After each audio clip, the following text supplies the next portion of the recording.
കേരളത്തോടൊപ്പം തന്നെ നിയമസഭാ തെരഞ്ഞെടുപ്പ് നടന്നൊരു സംസ്ഥാനമാണ് അസം.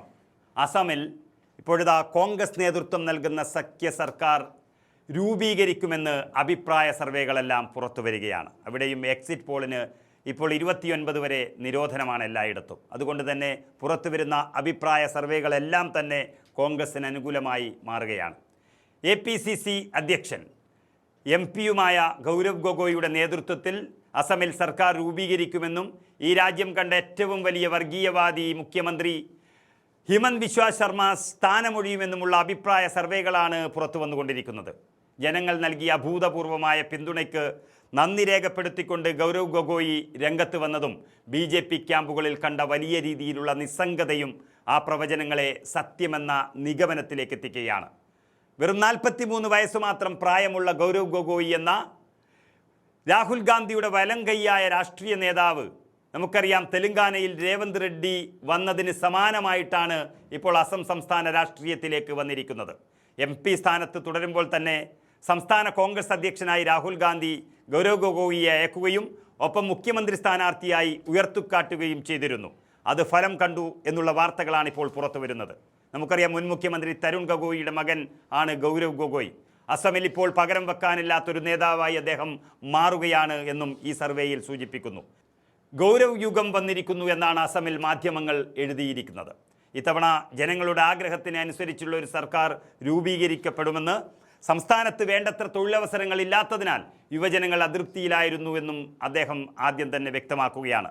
തേയില വ്യവസായത്തെയോ പ്രാദേശിക വ്യവസായങ്ങളെയോ മെച്ചപ്പെടുത്തുന്നതിൽ അസമിലെ സംസ്ഥാന സർക്കാർ പരാജയപ്പെട്ടുവെന്നും ഗൗരവ് ഗൊഗോയി വ്യക്തമാക്കുന്നു. യുവത്വമുള്ള ഒരു സർക്കാരാണ് അസമിൽ വരുന്നത് എന്നാണ് അദ്ദേഹം ആദ്യം തന്നെ പറഞ്ഞു വന്നത്. 40 വയസ്സിന് താഴെയുള്ള നിരവധി പേർ കോൺഗ്രസിൻ്റെ സ്ഥാനാർത്ഥി പട്ടികയിൽ ഇടം പിടിച്ചു എന്നുള്ളതും അതിൻ്റെ തെളിവാണ്. 13 വനിതാ സ്ഥാനാർത്ഥികൾ കോൺഗ്രസിനുണ്ടായിരുന്നു.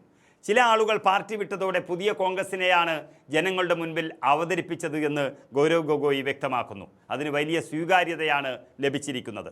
AIUDF-നെ ഒഴിവാക്കി അസം ജാതീയ പരിഷത്ത്, രജിയോർദൾ, CPI, CPML, അതുപോലെ APHLC എന്നീ പാർട്ടികളെ ഉൾപ്പെടുത്തിക്കൊണ്ട് ശക്തമായൊരു മുന്നണിയാണ് കോൺഗ്രസിൻ്റെ നേതൃത്വത്തിൽ അസമിൽ രൂപീകരിച്ചത്. AIUDF-മായി കോൺഗ്രസിന് ഒരു സഖ്യവും ഉണ്ടാകില്ല എന്നും ഗൗരവ് ഗൊഗോയി വ്യക്തമാക്കുന്നു. സത്യത്തിൽ ഹിമന്ത് ബിശ്വ ശർമ്മ എന്ന BJP മുഖ്യമന്ത്രിയുടെ പൊടി പോലും ഈ തെരഞ്ഞെടുപ്പിന് ശേഷം ഉണ്ടാകില്ല എന്ന് പറയുന്ന സർവേകൾ വരെ പുറത്തിറങ്ങിയിട്ടുണ്ട്. നമുക്കറിയാം വർഗീയത ഏറ്റവും അധികം നിലനിന്നിരുന്ന സംസ്ഥാനമാണ് അസം.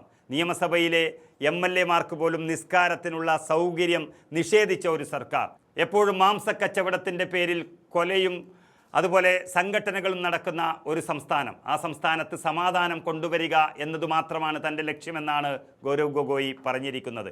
ഏകദേശം 40% വരുന്ന മുസ്ലിങ്ങളെ അടിച്ചമർത്താനുള്ള ഭൂരിപക്ഷ സമുദായത്തിൻ്റെ നീക്കം, അതിന് മാത്രമല്ല അങ്ങനെയുള്ള നീക്കം തകർത്ത് അവിടെ മതേതരത്വം പുലർത്താനാണ് താൻ ശ്രമിക്കുന്നത് എന്നും ഗൗരവ് ഗൊഗോയി പറഞ്ഞത് ഈ തെരഞ്ഞെടുപ്പിൽ വലിയൊരു മുന്നേറ്റം സൃഷ്ടിക്കാൻ കോൺഗ്രസ് സഖ്യത്തിന് കഴിഞ്ഞു എന്നുള്ളതാണ് സത്യം.